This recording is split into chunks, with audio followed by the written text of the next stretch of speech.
élèves lycéens, bonjour et bienvenue dans ce site de cours d'enseignement à distance. Donc là, il s'agit de cours de français réservés pour les classes de 3e lettres et philosophie, plus les classes de terminale lettres et langues étrangères.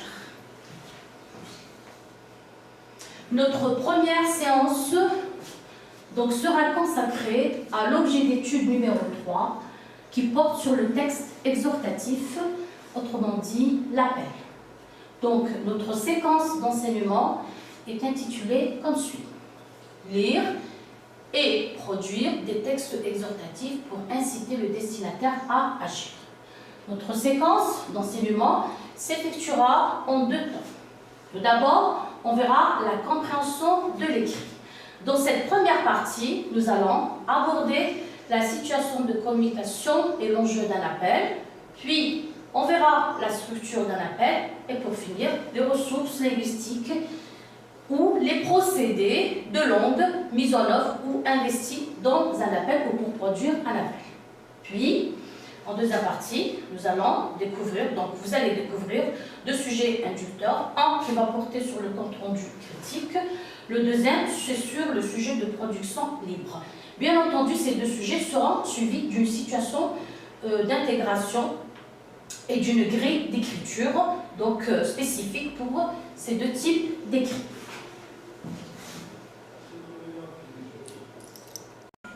Alors, comme vous le voyez, donc, nous sommes dans la première partie, c'est la compréhension de l'écrit.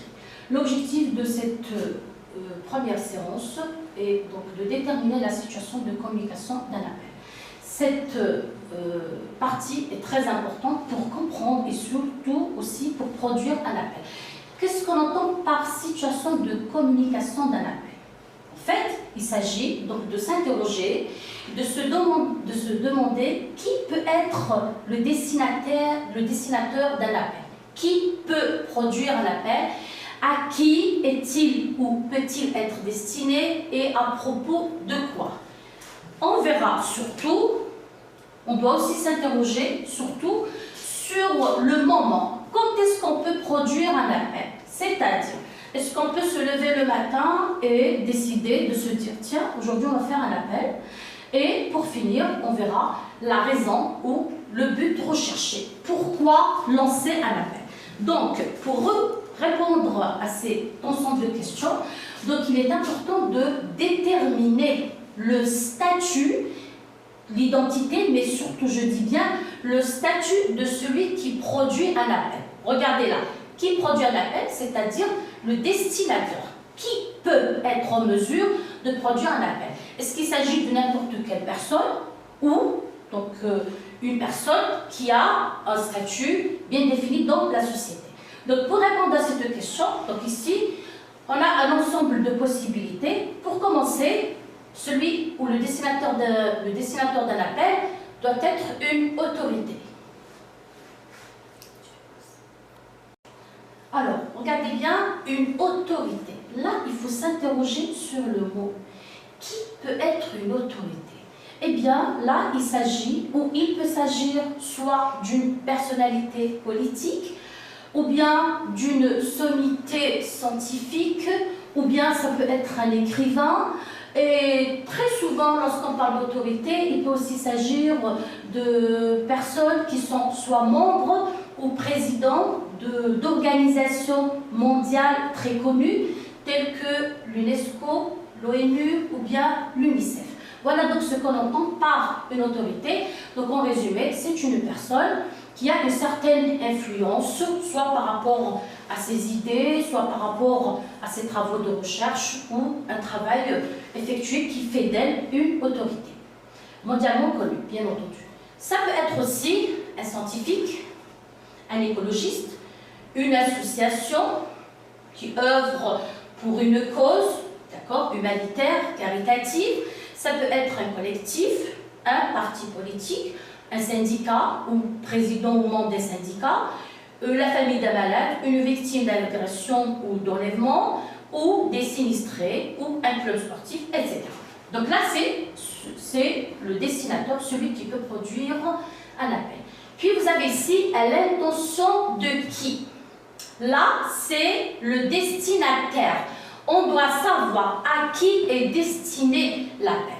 Donc, l'appel, il peut être destiné, là, il faudra retenir une chose, très souvent, l'appel n'est pas destiné à une personne, il est très souvent destiné à un groupe, à un collectif, une communauté. Ça peut être donc la population, ça peut être des consommateurs, ça peut être des commerçants, des malades, des électeurs, des travailleurs, des âmes charitables, des bienfaiteurs, des autorités. Exemple, on peut s'adresser au président, ici l'autorité, donc à la tête, ça peut être le président du l'APC, ou bien au Wali, ou bien donc tout simplement au président d'un club ou autre. Ça peut être les supporters, ou enfin, ça peut être aussi les étudiants ou les élèves, etc. Maintenant, l'appel doit se faire à propos d'un sujet, c'est-à-dire un thème. Et très souvent, ces thèmes-là, retenez, ils peuvent être liés soit à l'environnement, d'accord? Donc, quand je parle d'environnement, ça peut être des catastrophes écologiques, telles que les séismes, ça peut être, comme en ce moment, nous sommes en train de vivre une crise planétaire qui est celle de la pandémie liée au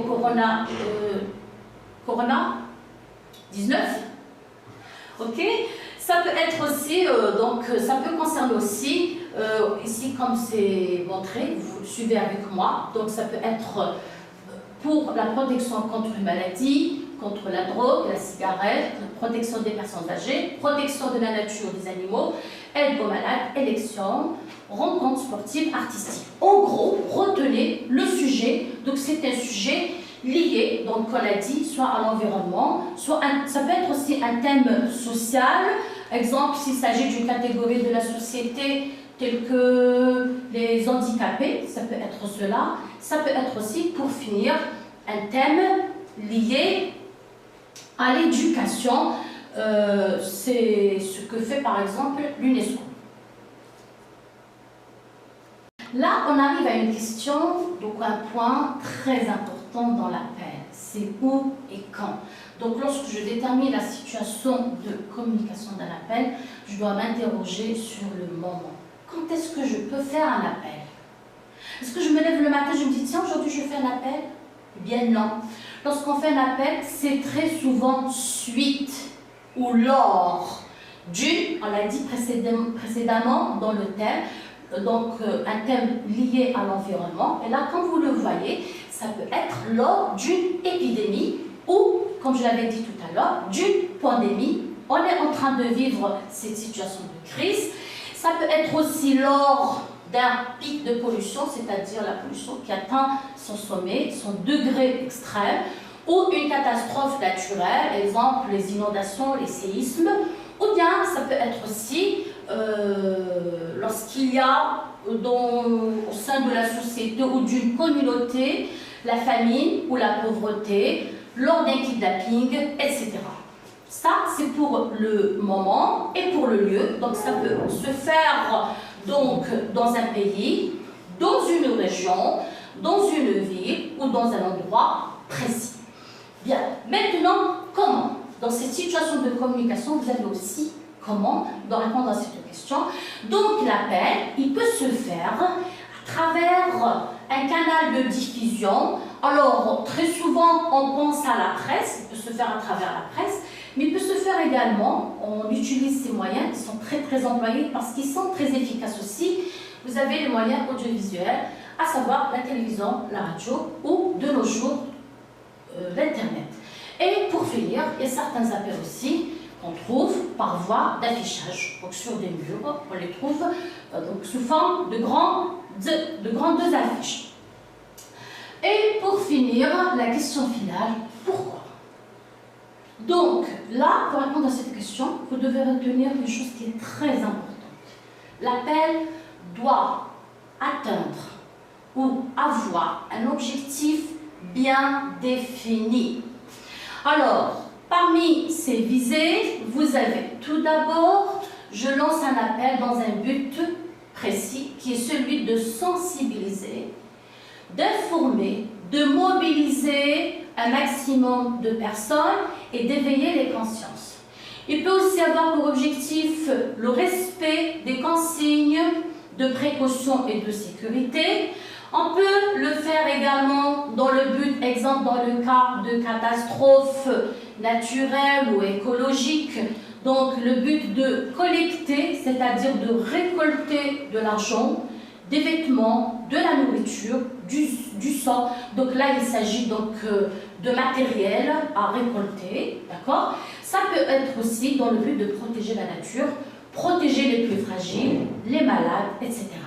Et on n'oubliera pas la deuxième, on va dire ici, bon, c'est inscrit en dernière position, c'est-à-dire là, c'est la deuxième intention communicative importante de l'appel, en plus de la sensibilisation. Vous avez l'exhortation.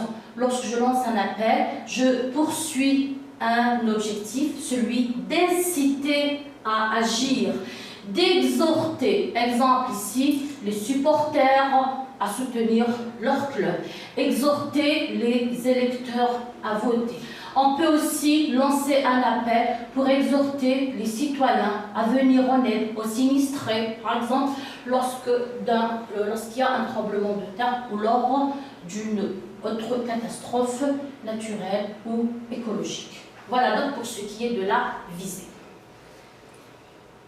Alors, dans cette deuxième partie, alors en numéro 2, nous allons donc découvrir le deuxième objectif de cette première séance de la compréhension de l'écrit.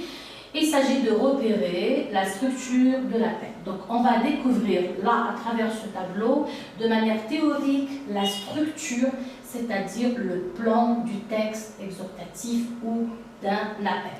Alors, il faut comprendre que l'appel se compose de 3 parties, 3 principales parties. La première partie est dite informative ou expositive, puis on verra à quoi elle sert. La deuxième partie est dite argumentative, donc excusez-moi, elle n'apparaît pas là.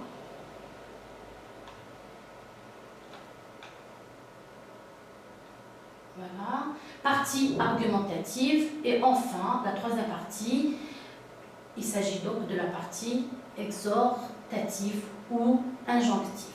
Nous allons revenir à la première partie. Cette première partie, donc, elle a une fonction, bien un rôle. Alors, vous allez voir ça dans le tableau. Fonction, puis on va découvrir les ressources linguistiques, c'est-à-dire les moyens ou les procédés de langue mis en œuvre dans cette première partie. Donc, très souvent, on la trouve dans les débuts, dans les premiers paragraphes d'un texte. Son rôle, comme c'est marqué, est de présenter le constat négatif qui justifie l'appel. Je m'explique. Exemple, nous abordons dans un appel un thème, exemple, celui du catastrophe écologique ou bien naturelle. Donc, pour lancer un appel, on doit d'abord exposer et informer le destinataire de cette situation. Comment? En décrivant et en informant du manque de constat, en décrivant la situation, en insistant sur les conséquences de cette situation, d'accord? Exemple ici, vous avez une situation négative et ou catastrophique. Bien entendu, cette partie donc ne se fait pas pour rien.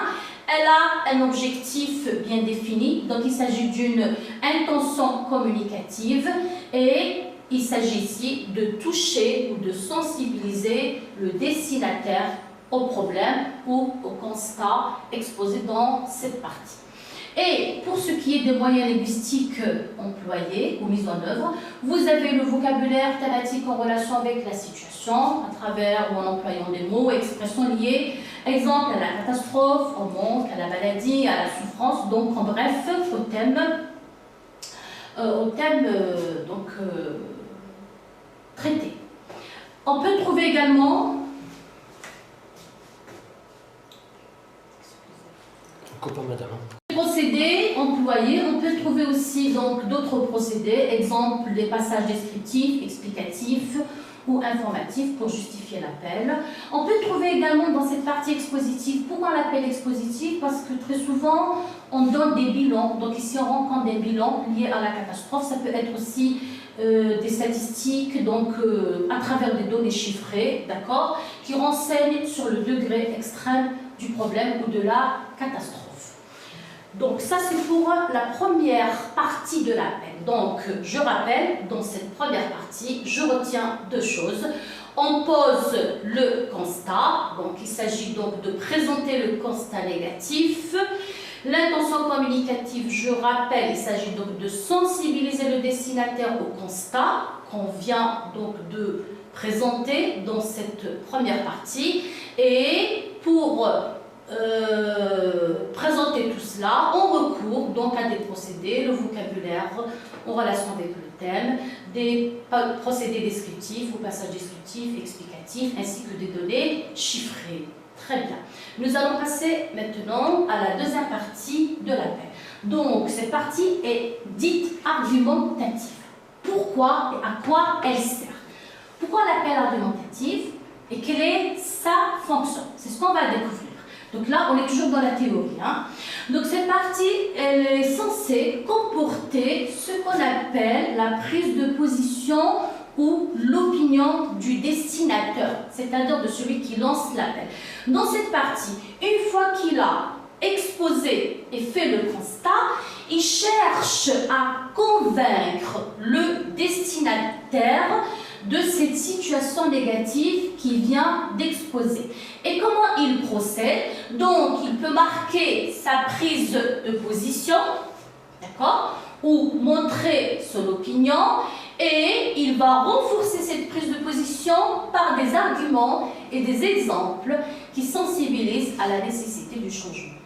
Elle comporte aussi, parfois, elle peut comporter aussi, parfois, des énoncés au conditionnel, ici avec l'emploi de l'expression de conditions, si plus conditionnelle, pour mettre en garde. Donc, je le répète, le but de cette partie, c'est de convaincre et de persuader le destinataire de la nécessité d'agir pour remédier au problème exposé dans la partie expositive. Et pour ce qui est des procédés mis en œuvre, vous avez le champ lexical en relation avec le thème traité. Alors ici, vous avez, exemple, pour souligner la gravité de la situation, on peut recourir au lexique péjoratif. Et pour montrer son opinion ou l'appuyer à travers des arguments. Alors, dans cette partie, revenons au procédé linguistique employé, dans cette partie dite argumentative. Donc, retenez, on a déjà dit le champ lexical en relation avec le thème considéré. Donc, on a parlé de lexique péjoratif. S'il s'agit donc d'une situation où on veut souligner la gravité de la situation, donc on recourt à ce vocabulaire dépréciatif. On peut trouver aussi des articulateurs d'arguments, de causes, de conséquences, de conditions, et bien entendu, les arguments et les exemples pouvant convaincre de la nécessité du changement. Et pour finir, on peut aussi trouver des images de discours pour comparer et convaincre. Donc, cette partie, elle a un but bien défini, on l'a dit. Retenez ce but, donc chaque partie a une intention communicative propre à elle. On l'a dit dans la partie expositive, il s'agit de sensibiliser. Pourquoi je fais le bilan? Pourquoi j'expose? Pourquoi j'insiste sur la gravité de la situation? C'est pour toucher le destinataire. Pour qu'il intervienne en situation d'appel, le destinataire doit être touché. D'accord? Et dans cette partie, une fois que j'ai réussi à atteindre mon objectif en le sensibilisant, je dois intervenir pour rechercher un deuxième objectif ou un deuxième but. Il s'agit de le convaincre et de le persuader de la nécessité d'agir, d'intervenir pour changer la situation, et ce, en faisant appel à ces procédés qu'on vient de voir. Puis, suivez. avec moi la troisième et dernière partie. Il s'agit de la partie exhortative ou injonctive. Alors, cette partie-là, donc c'est la dernière, elle intervient vers les derniers paragraphes du texte, d'accord? C'est la troisième partie, donc, de cette structure qui comporte l'appel proprement dit, c'est-à-dire l'appel est exprimé de manière explicite sous forme d'arguments injonctifs ou de solutions concrètes à appliquer sur le terrain et exprime l'objectif global de l'appel. Les moyens employés dans cette partie donc, sont un ensemble de procédés qu'il faudra connaître, qu'il faudra retenir et qu'on va retrouver tout à l'heure en situation d'un texte qu'on va aborder et étudier. Alors, parmi ces procédés, retenez, vous avez les indices de présence explicite et d'implication directe de l'auteur de l'appel. Et ces indices-là donc, sont exprimés à travers l'emploi de la première personne. Ça peut être la première personne du singulier ou du pluriel. Donc vous avez je, nous, on, nos, notre, enfin tout ce qui renvoie à l'énonciateur ou des indices liés au destinataire, vous, votre, vos, etc. On retrouve également d'autres moyens. Parmi ces moyens, vous avez ce qu'on appelle les verbes performatifs. Qu'est-ce qu'on appelle verbes performatifs? Ce sont des verbes qui expriment l'acte énoncé. Exemple, celui d'exhorter, de prier, de conseiller, de demander. Donc, l'auteur, dans cette dernière partie, utilise ces verbes qu'on appelle performatifs en disant « je lance cet appel solennel, j'appelle, j'exhorte, je prie, je demande », bien sûr, en faisant appel au destinataire. Vous avez également des verbes de modalité. Alors, ces verbes sont devoir, pouvoir, falloir. Excusez-moi.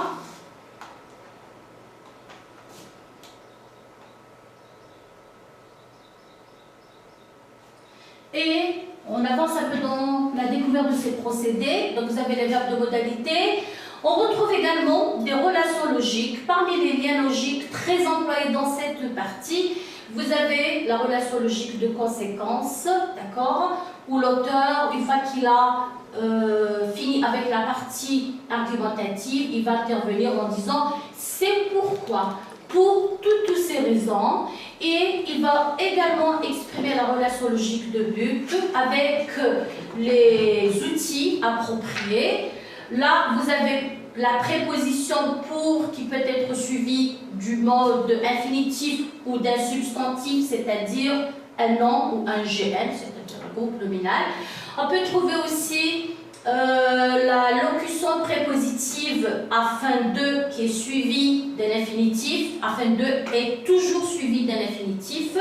Ça peut être aussi la locution conjonctive pour que, afin que, qui sont employées du mode du subjonctif. Et pour finir, on peut aussi exprimer le but en utilisant l'expression dans le but de suivi d'un infinitif. Et pour finir avec ces procédés de langue, vous avez l'emploi de l'impératif présent et du subjonctif présent. Cette partie, comme les deux autres parties, a aussi une intention communicative très importante à retenir. Il s'agit donc, quel est le but recherché du destinataire ici? Il s'agit d'exhorter et d'inciter à agir. Voilà.